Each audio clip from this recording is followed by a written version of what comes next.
Hello everyone. जैसे हमने last video में बात की थी, अपॉइंटमेंट लेटर जब इशू हो रहा है तब आपको उसको एक्सेप्टेंस देना है।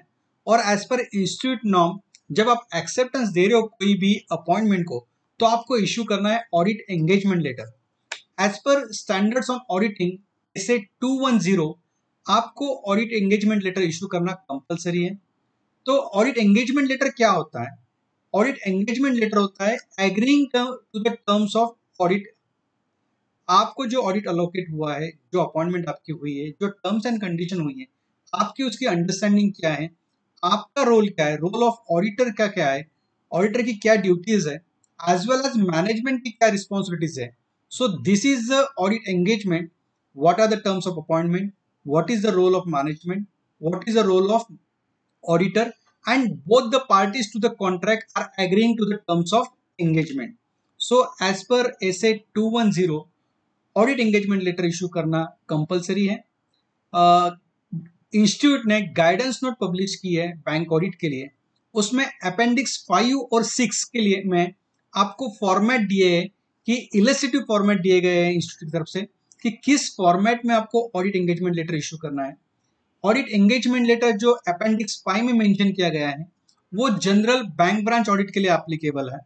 अपेंडिक्स 6 में जो इशू किया गया है वो एप्लीकेबल है अगर आपकी ब्रांच अगर आईएफसी और एफआर मतलब internal financial control over financial reporting में अगर आपकी ब्रांच सिलेक्ट हुई है तो आपको इस फॉर्मेट में ऑडिट एंगेजमेंट लेटर इशू करना है। Now the main question is कि आपको किस तरह से पता चलेगा कि आपकी ब्रांच इसमें सिलेक्ट हुई है नहीं हुई है। तो जब भी आपको अपॉइंटमेंट लेटर आएगा तो आपको अपॉइंटमेंट लेटर में मेंशन किया होगा कि वेदर आपको अगर एक दो या तीन ब्रांचेस अलॉट है तो कौन सी ब्रांच उसमें से आईएफसी ओ एफआर के लिए सिलेक्टेड है, उस ब्रांच के लिए आपको ऑडिट एंगेजमेंट लेटर इशू करना पड़ेगा।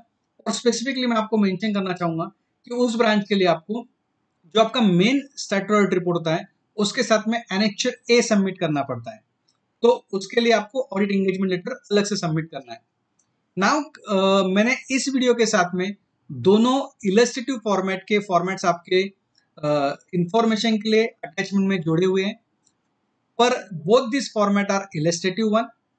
आप आपके रिक्वायरमेंट के हिसाब से, आपके रिस्पॉन्सिबिलिटी के हिसाब से आप ऑडिट एंगेजमेंट लेटर इशू कर सकते हो। So friends, stay tune to for our bank audit series. Thank you so much.